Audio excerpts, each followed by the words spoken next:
자, 안녕하세요. 역사와 신화를 넘나드는 어떻게 보면 한국 불교사에서 가장 신의적인 내용들이 많고, 그리고 그 사이에 역사가 섞여 있는 부다로드 삼국유사 편에 오신 것을 환영합니다. 오늘 말씀드릴 이야기는 낙산사와 관련된 두 번째 이야기. 낙산사가 세 가지 꼭지로 되어 있어요. 그래서 의상원효 이야기하고 지난 시간에 했었고, 그 부분을 원효는 뭐라고 써놨냐면, 원래는 범일 이야기가 앞에 있는데 의상원효가 연대가 앞이기 때문에 내가 앞쪽으로 뺐어요 라고 주석을 달아놨어요. 그래서 범일 쪽 자료에 의상원효까지 약간 들어가 있구나 라는 걸 알 수 있고, 그것은 뭐냐, 범일계가 어떻게 보면 낙산사를 관리하고 있었다. 그러니까 화엄종에서 낙산사를 관리하고 있었던 게 아니고 이련 때까지만 하더라도 범일계 쪽에서 오히려 영향력을 발휘하고 있었구나. 범일계의 종찰은 어디냐면 지금 강릉에 있는 굴산사지입니다. 강릉의 굴산사지. 굴산사지는 잘 모르시고요. 그 근처에 가면 페라로사라고 커피. 예. 그쪽에 있습니다. 그쪽. 그래서 이제 신복사나 뭐 이런 게 다 그쪽 영역으로 들어가는 거고, 월정사도 그쪽 영역이에요. 오대산도 나중에 그쪽 영역으로 다 넘어 들어가요. 그러니까 범일 스님 쪽이 그렇게 이제 강력하거든요. 그래서 지난번에 잠깐 말씀드렸지만 왜 부석사는 낙산사를 뺏겼을까? 왜 화엄종은 선종의 낙산사를 뺏겼을까? 이건 상당한 미스테리예요. 상당한 미스테리입니다. 그래서 둘 중에 하나를 생각해 볼 수 있어요. 하나는 원래 의상대사가 창건한 게 맞는데 나중에 범일국사 세력이, 그러니까는 저 선종 세력이 커지면서, 사굴산문의 세력이 커지면서 가까우니까, 지역적으로 가까우니까 먹혔다라고 생각하는 게 한 가지. 또 한 가지는 그래도 화엄종인데 화엄종에서 이 관세음보살 신앙이라고 하는 것도 상당히 존재, 특히 의상대사에게는 백화도량 발언문, 관세음보살 어떻게 보면 예찬자로서의 백화도량 발언문, 그게 관세음보살 찬문이에요. 정확하게 말하면 관세음보살을 위한 용비어천가. 우리나라의 관음신앙이 이렇게 퍼지고 그 다음에 우리가 천수경을 다 읽는 게 사실은 의상대사 영향입니다. 관세음보살을 의상대사가 굉장히 이렇게 높게 평가를 했고, 그 영향이 한국 불교에 지금도 엄청나게 크게 남아있어. 왜?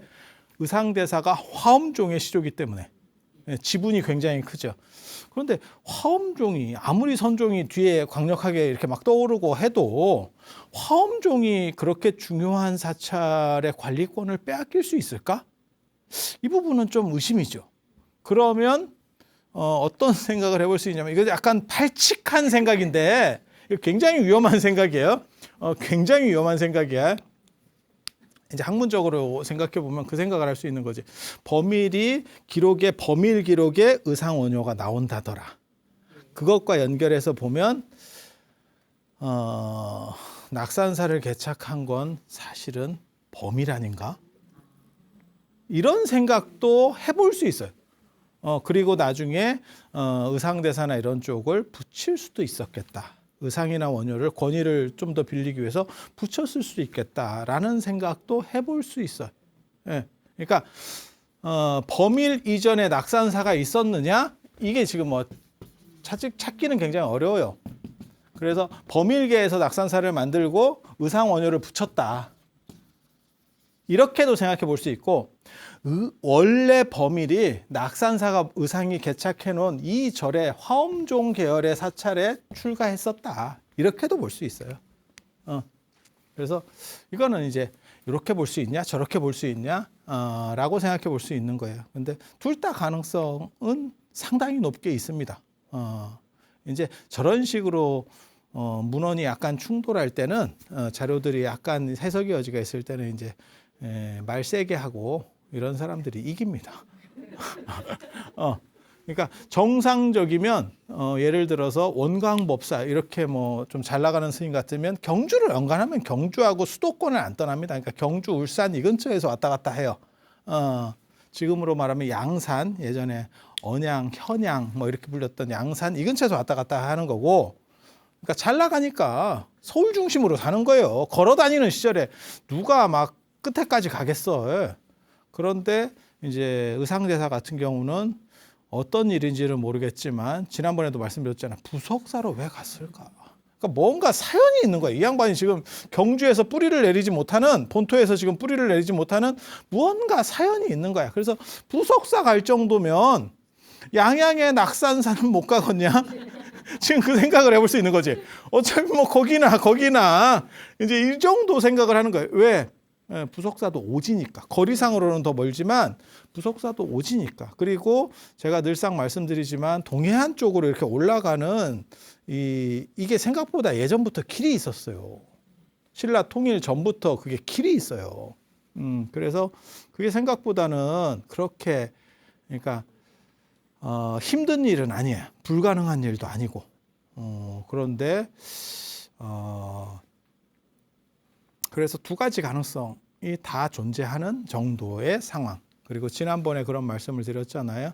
뭔가 큰 제국이 건설되거나 통일왕조가 건설되거나 했을 때는 동쪽 지역의 어떠한 해가 뜨는 동쪽 지역의 성지에 대한 요구가 나온다.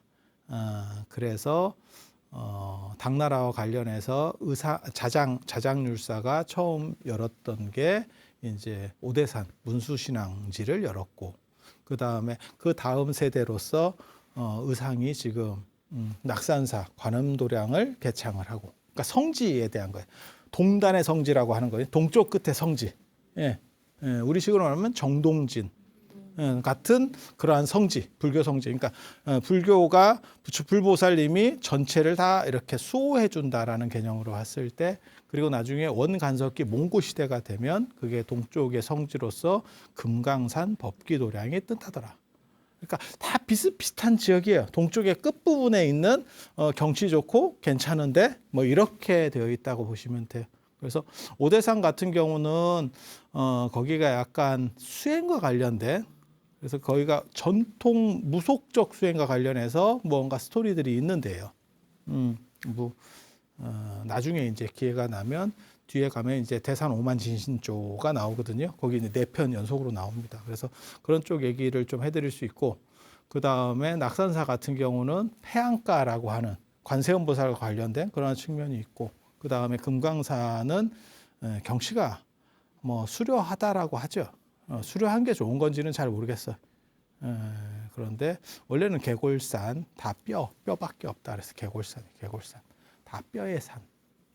그래서 그 개골산이라는 느낌은 사실은 그렇게 좋은 건 아니었을 거예요. 마치 우리가 장각이나 이런 데를 예전에는 높게 평가 안 해줬거든. 평야지대거나 산이라도 약간 이렇게 완만한 걸 좋아하지. 그러니까 지금은 경치라는 걸 좋아하는 거고, 사는 사람 입장에서는 피곤하죠. 피곤하죠. 그래서 그런 정도 생각을 하시면 돼요. 그래서 동단 거점, 동쪽의 거점으로서 이런 성지들이 개착된다더라. 그리고 범일과 의상대사 간에 약간의 논점이 있다더라. 누가 시작했냐에 대한 논점이 있다더라. 그래서 범일 얘기를 해봅시다. 의상대사는 670년에 귀국을 해서 676년에 부석사를 창건하고, 이 사이에 낙산사를 개창했다면 낙산사는 이 사이에 개창된 거야. 그리고 범일국사 같은 경우는 굴산사에 주석하는 게 851년이거든요. 굴산사가 강릉입니다. 강릉. 그래서 저때 851년에 주석을 하고 그 근처를 안정을 시키고 난 뒤에 낙산사로 움직여요. 위쪽으로, 위아래가. 그러니까 거기가 뭐가 있냐면 태백산맥이 있어서 위아래로는 움직이기가 좀 쉬워. 강릉에서. 그리고 영동 영서로 움직이는 거는 쉽지가 않습니다. 대관령을 건너야 되는 일이 벌어져요. 그래서 위아래로 아마 움직이면서 포교 거점들을 확대를 시켰을 거고, 저 범일국사 같은 경우는 제가 지난번에도 그런 말씀을 드렸잖아요. 할아버지가 명주 도독입니다. 그러니까 지방 장관이에요. 지방 장관. 그리고 그것도 호족과 결탁한, 그 원래 있었던 호족들과 그 김주원 세력인데 그쪽과 아마 결탁이 다 돼 있었을 거예요. 그리고 통일신라 하대가 되면 이미 중앙정부가 지방을 다 컨트롤하지를 못해요. 그건 왕조 막판에 가면 다 마찬가지거든요. 말을 안 들어요. 그래서 그 동네에서 이렇게 그래서 범일국사는 왜 왕이 불렀는데도 경주로 가지 않았는가?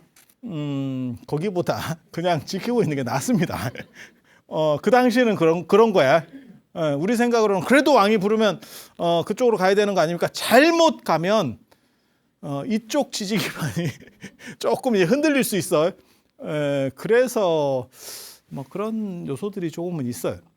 그래서 지방 호족 쪽에 이렇게 그래서 범일국사 같은 경우는 그 명주라는 지역에 구주 오소경 할 때 그 명주라고 하는 지역의 주통 그러니까는 전체를 관할하는 큰 스님인 거예요. 그러니까 국사나 왕사 뭐 이런 게 더 높은 거 아닙니까? 맞아. 그 주통 위에가 국사 왕사 이렇게 올라가는 건데, 그러니까 지방 장관보다 중앙이 더 높은 건데 문제는 말을 안 듣는 시절이라니까. 말을 안 듣는 시절이라니까.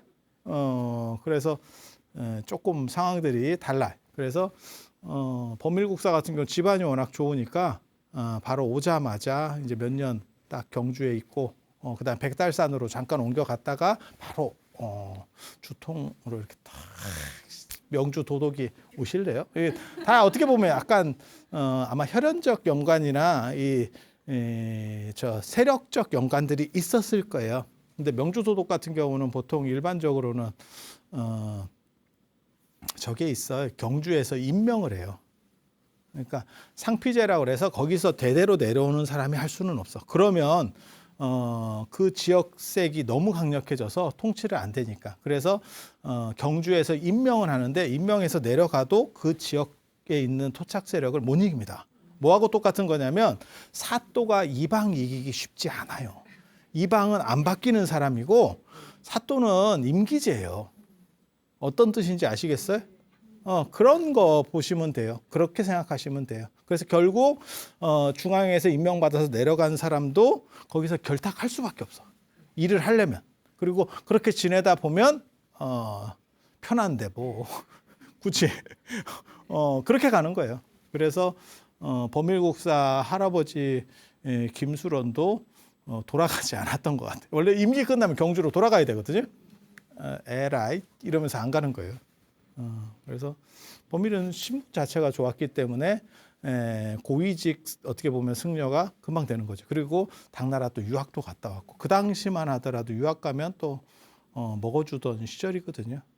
그러니까 뭐 옛날은 둘째치고 지금도 아마 현대 사회에서도 80년대 내가 미국 유학 갔다 왔어요. 그럼 먹어주는 거예요. 그렇게 먼 얘기가 아니야. 지금은 뭐 미국 유학 갔다 왔어요. 유럽 유학 갔다 왔어요. 지금은 많으니까 시절이 지금 좀 달라졌잖아요. 근데 80년대에 미국 유학 갔다 왔어요. 이러면 괜찮죠. 그 정도만 해도. 그래서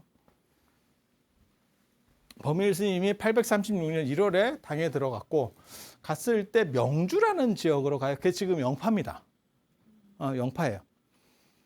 영파가 보타락가산이 있는 지난번에도 말씀드렸던 중국의 보타산과 낙가산이 있는 데가 다 영파 쪽이에요. 영파에서 가서 배 타고 들어가거든요. 지금도. 그래서 그쪽으로 들어가서 거기에 가니까 개곡사라는 절이 있대. 절이 있대. 거기에 짝귀가 나옵니다. 이게 무슨 옛날에 타짜 생각나는데 귀가 하나 없는 사미가 있대. 사미가. 귀가 없는 사미가. 아귀, 짝귀, 평경장. 오래간만에 들어보지?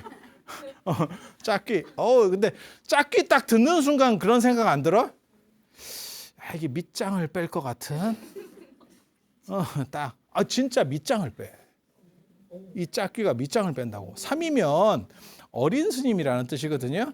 근데 뭐라고 약을 파냐면 범일국사를 보니까 동양 사람이네요. 이러면서 이제 친한 척을 하는 거야. 나도 명주 사람이에요. 여기서 명주는 강릉을 중심으로 하는 명주를 얘기하는. 이건 밝을 명자고 이거 어두울 명자예요. 그래서 동양이네요. 그래놓고 뭐라고 얘기하냐면 내가 어디 사람이냐면 명주 경계가에 있는 익령현 지금 양양입니다. 낙산사에 있는 양양의 덕기방 쪽에 우리 집이 있는데 그쪽 사람인데 귀국하시면 집을 하나 지어주세요. 아니 귀국하시면 저희 어머니를 한번 찾아가 주시면 안 돼요? 이러면 내가 이해가 되는데 집을 하나 지어주세요. 그랬는데 이 버밀국사가 처음 유학 가가지고 이제 약간 얼빙하다 보니까 거기서 오케이를 했다는 밑장빼기에 걸린 거지. 이거 사연이 굉장히 진기해요. 그렇게 해서 그게 걸려들었는데 그랬더니 짝귀가 걸렸네 이제 이래가지고 이제 시작을 하는데 버밀국사 고생을 많이 합니다. 유학 갔을 때 당시는 생각 없이 그냥 그 당시에 이제 선종이 쫙 바람을 일으키고 있었거든요. 그때 유학을 가가지고 선불교 새로운 불교가 있다더라. 수행불교 새로운 수행불교가 유행을 한다더라. 그러니까 딱 가서 유학을 해서 배우려고 했는데 이제 황제가 약간 또라이가 나온 거죠. 그 회창 당무종. 그래서 연호가 회창이에요. 불교를 더럽게 싫어해. 불교를 더럽게 싫어해. 그래서 이게 삼무일종의 난이라고 제가 전에 중국 불교 이런 거 얘기할 때도 했었어요. 그래서 북위의 태무제, 그 다음에 북주의 무종, 후주의 세종, 그 다음에 당나라 무제. 이게 무자 들어가는 분 셋이라 그래서 삼무. 종자 들어가는 분 한 분에서 일종의 난이라고 하거든요. 법난이라고. 불교를 싹쓸이를 시킨 분들입니다. 다 여러 가지 요소들은 있어요. 여러 요인들이 있어요. 하나의 요인만 가지고 그렇게까지는 안 하거든요. 근데 이제 대부분 여기에 이제 종교적인 요소하고 경제적인 요소 두 가지가 제일 큽니다. 그러니까 종교적인 건 뭐냐면 내가 이제 종교가 다른 거지. 거기서 다른 종교는 도교입니다. 도교. 그리고 경제적인 요인은 저거를 털면 경제적으로 굉장히 많이 될 것 같은데 라는 생각을 하는 거죠. 네. 그래서 그걸 가지고 이제 뭐 국가를 운영하는 데 하거나 안 그러면 내가 좀 땡기거나 뭐 이렇게 해보겠다라는 생각을 하는 거예요. 그런데 언제나 결과는 어땠었냐면 이제 민심이 혼란해지면서 그러니까는 지금도 마찬가지일 거예요. 그러니까 지금도 정치판에서 언간하면 종교를 잘 안 건드리려고 그래요. 시끄러워져. 그래서 이제 그렇게 되는 건데 저런 분들은 대부분 이제 아주 강력합니다. 강력한데 두 가지 중에 하나로 강력한 거예요. 하나는 진짜 야심이 있어서 나는 어떻게 보면 진짜 강력한 군주기 때문에 그걸 이길 수 있어라고 판단하는 사람도 있고 하나는 더 위험한 사람이죠. 그냥 또라이입니다. 상황 파악 못하고 자기 감정으로 질러가는 거예요. 내가 마음에 안 드니까. 그래서 태무제 같은 경우는 그 당시에 북위 때 그 유명한 도사 구겸지라고 하는 신천사도의 구겸지가 있었고 당나라 무제 때는 여기 조귀진이라는 도사가 가담을 합니다. 이 구겸지라고 하는 사람은 생각보다 괜찮은 사람이에요. 그런데 그래서 불교를 이렇게 하려고 할 때 공격하려고 할 때 그렇게까지 너무 심각하게 하는 것은 올바르지 않습니다. 그냥 좀 눌러만 주시면 좋겠습니다. 라고 할 정도의 사람이에요. 왜냐하면 저 사람은 판단을 하거든. 저 임금이 저런 식으로 하다가 다음에는 날 수도 있다. 다음엔 날 수도 있다. 이 생각이 있는 사람이에요. 그러니까 약간 객관적으로 보는 사람이거든요. 그래서 신천사도라고 하는 거를 자기가 만들었어요. 그리고 저 사람은 보복을 안 당하고 무탈하게 잘 갑니다. 이유는 일찍 죽어서. 일찍 죽어서. 근데 저 조귀진이라고 하는 사람은 저게 성향 자체가 조금 굉장히 좀 떨어지는 사람이에요. 그래서 당 무종 앞에서 이제 불교를 조져야 된다고, 폐불시켜 싹 걷어내야 된다고. 그러니까 자기 이제 어떻게 보면 자기 신도를 만든 뒤에 그렇게 해서 당 무종이 그렇게 하기가 이제 신하들 앞에서 좀 하기가 너무 좀 쉽지 않은 거야. 아무리 황제라도 전체 어떻게 보면 대중의 명분이나 공의 뭐 이런 게 있잖아요. 그래서 그러면 당신이 나서서 불교 승려하고 한번 이렇게 해서 깨버리라고 저거를. 그러면 내가 저 무능한 놈들 이러면서 내가 나서겠다. 이렇게 해서 대명궁에서 사건이 벌어져요. 대명궁 인덕전에서 그 당시 지연 스님하고 붙어. 지연 스님 저도 누군지 잘 모르는데 저것 때문에 유명한 스님이에요. 대명궁은 원래 당나라 황궁이 태국궁이었다가 나중에 이제 측천무 때, 그러니까 측천무 남편인 당고종 이치가 몸이 안 좋아서 만드는 게 대명궁이고 지금도 유적이 굉장히 크게 남아 있어요. 그래서 유적만 가지고도 유네스코 문화유산에 들어있는 게 대명궁이에요. 태국궁은 약간 습지고 대명궁이 양명하대 이렇게 그렇게 해서 어떻게 보면 당나라의 정궁으로서 계속 내려가는 데인데 거기 인덕전에서 붙은 거예요. 대론이 붙어서 사람들 딱 해놓고 지연법사가 구겸지를 진짜 개패드 시킵니다. 100분 토론을 했는데 상대가 자기가 잡는다 그러더니 이게 뭔가요? 이래갖고 완전히 탈탈 털려가지고 그러니까 황제 얼굴이 시뻘개지. 그리고 나서 이제 조기진 이제 뒤에서 이제 개망신 당하고 앙심을 품게 되는. 왜냐면 이거 동네 망신 아니에요 지금. 논쟁이 붙었는데. 그래서 이제 그렇게 해서 이제 오히려 더 역작용이 일어나서 강력한 패불로 돌아서요. 강력한 패불로 돌아서요. 그렇게 해서 패불이 시작이 되고 자치통감 248권 자치통감이 북송시대 때 사마광이라고 하는 사람이 쓴 정사책이에요. 굉장히 중요한 책입니다. 사마천의 사기와 더불어서 사마광의 자치통감 굉장히 중요한 책이에요. 그래서 이 자치통감에 보면 뭐라고 나오냐면 그 당시에 사찰을 44,600곳을 파괴하고 승려를 2,626만 5천 명을 환송시켰대. 지금 조계종이 한 12,000, 13,000 되거든요. 그리고 타종단까지 다 합치면 아마 승려 숫자가 우리나라에서 거의 곱하기 2 정도, 그러니까 한 25,000 정도를 생각하시면 25,000에서 26,000 정도를 생각하시면 되거든요.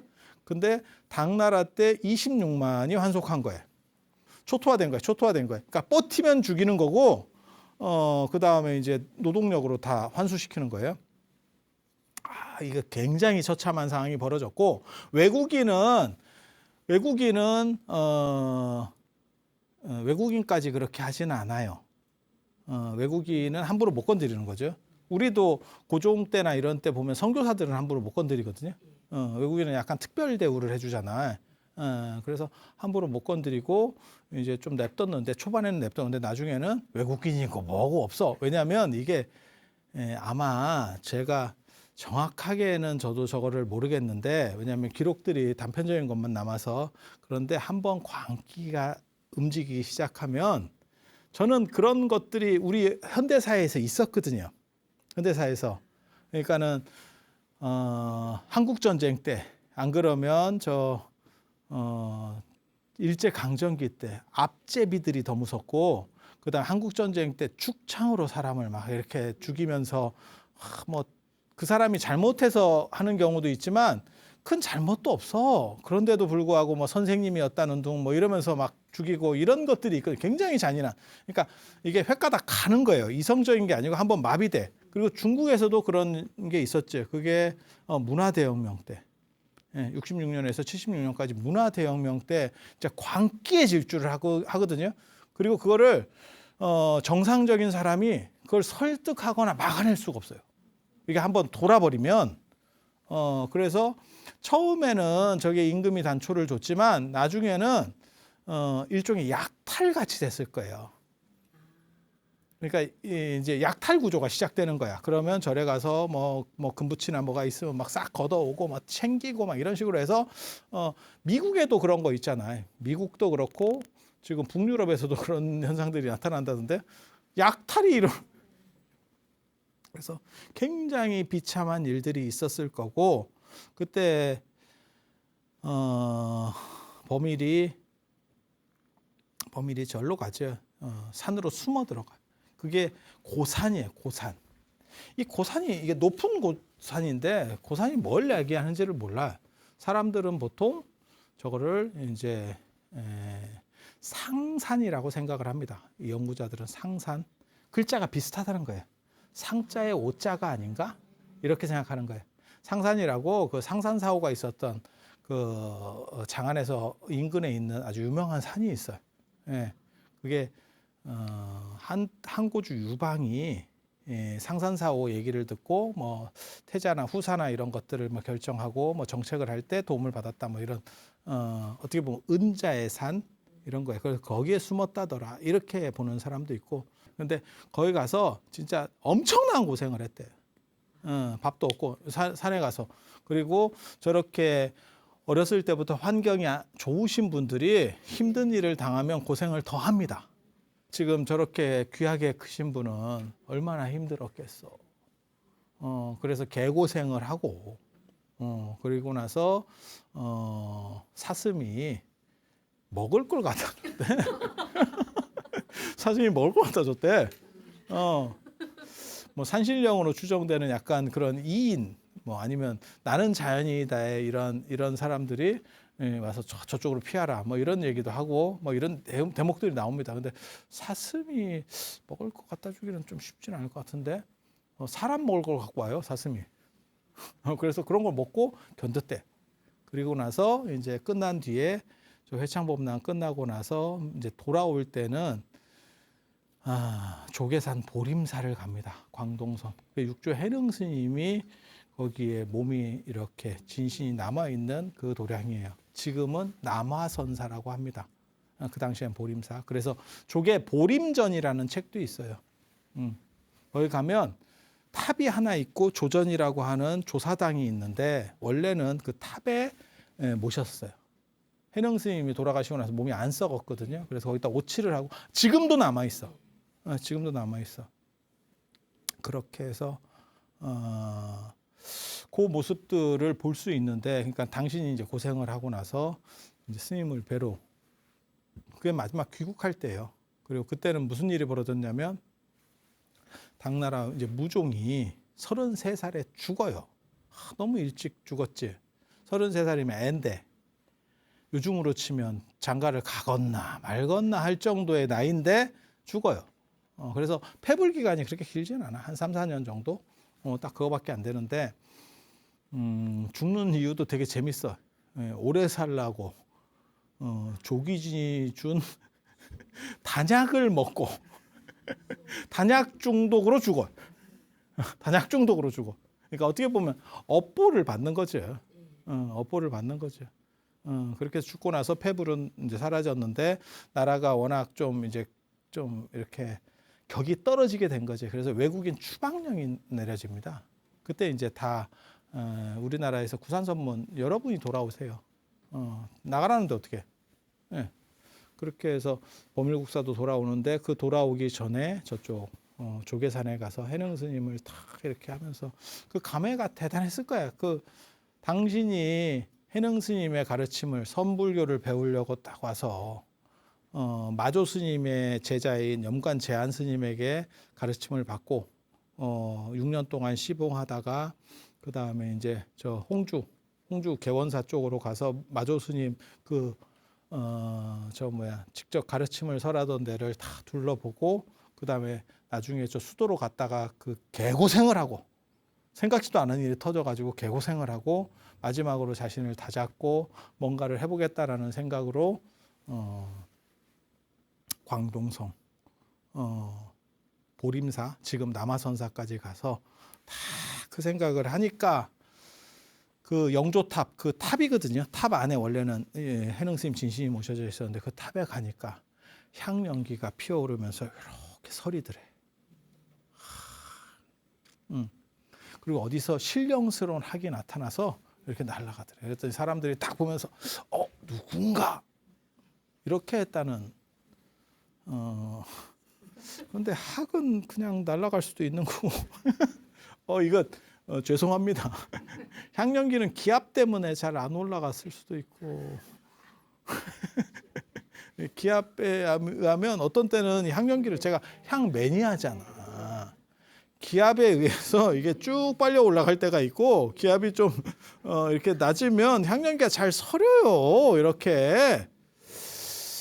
그래서 기압인가 이런 생각, 그냥 불순한 생각이에요. 어른의 뜻을 제대로 헤아리지 못하는 불순한 생각. 그런데 이제 당신은 그런 걸 보고 해능 스님의 어떻게 보면 그 가르침이 나에게 있구나. 내가 신라로 돌아가서 이 선불교를 쫙 펴야겠다.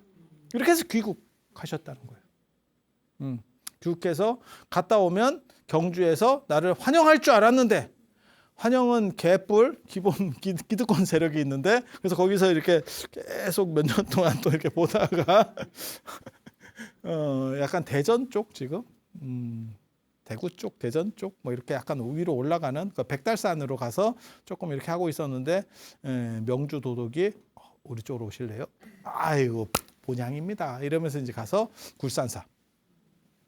굴산사를 중심으로 이렇게 딱 기반을 내렸는데 짝귀가 빗받으러 옵니다. 그렇게 털을 내리고 뭔가를 좀 해볼랬더니 밤에 잠을 잤더니 짝귀가 나타나서 집 지어주기로 한 거 왜 안 해줍니까? 이렇게 했대. 굉장히 재밌어. 그게 858년 2월 15일이야. 저 부처님 열반일입니다. 부처님 열반일. 2월 8일이 출가일, 출가제일, 2월 15일이 열반제일. 그래서 그때 짝귀가 나타나서 집 줘준다더니 그래서 함부로 말하는 거 아니야. 약속을 함부로. 그래서 어렸을 때도 그 어른들이 가정교육에 그렇게 해주셨잖아. 빚보증 함부로 하지 마라. 뭐 이런 비슷한 거예요. 그렇게 해서 저 짝귀에게 시달리다가 결국 이게 뭐지? 해서 찾아 나선다는. 도대체 짝귀는 어디 있을까? 짝귀는 어디 있을까? 그런데 익령현 덕기방 사람이다 라고 당신이 단서를 줬죠. 중국에서. 그래서 중국에서의 그 단서를 가지고 이제 수소문에서 찾기 시작해요. 그때 덕기라는 여자가 있었고 수소문을 했더니 그 근처에 수소문을 했더니 여자 이름이 덕기야. 그리고 내 아들이 있는데 그 아들이 짝귀 아니고요. 그 아들이 다리 밑에서 춘삼이 같이 놀고 있었는데 거기에 금빛 나는 애가 있대. 그래서 그 애를 그러면 한번 소개시켜줘. 그래서 갔더니 다리 밑 그 자리를 파봤더니 귀가 하나 없는 정취보살의 석상이 발견이 됐대. 그래서 그 정취보살을 이제 어디다 모셔야 되나라고 해서 점을 본다는 거예요. 예전에는 점 봐서 절자리를 찾는다라는 얘기가 많이 나와요. 의상대사 같은 경우도 뭐 종이로 학을 봉황인가를 접어서 이렇게 날리니까 어디에 떨어지니까 거기에 절전 뭐 이런 식의 전설들이 많이 나오거든요. 되게 재밌어요. 그래서 그랬더니 그 뜻이 어디에 있냐면 낙산사 산정에 있더라. 그래서 낙산사 위에 정취전을 모셨다더라. 그게 낙산사에 관세음보살 신앙이 먼저 있고 그 다음에 정취보살이 들어가는 그 구조가 나타나는 거예요. 그래서 낙산 이대성, 낙산사에 있는 두 명의 성인, 그게 관세음보살과 정취보살 이야기라고 하는 거고요. 이 왜 하필 정취보살과 붙는지에 대해서는 제가 조금 그 얘기는 이 본편에는 없는 이야기고 그런 얘기를 다음 시간에 조금 해드리고 제가 조신 이야기 해드릴 수 있도록 하겠습니다. 조신 이야기 그 좀 알딸딸한 게 재밌어. 그리고 거기도 명주도동 이야기가 또 나와요. 그래서 같은 팀에 묶여 있구나 라는 거를 알 수 있는, 그래서 그 이야기는 제가 다음 시간에 해드릴 수 있도록 그렇게 하겠습니다. 자, 들어주셔서 감사합니다.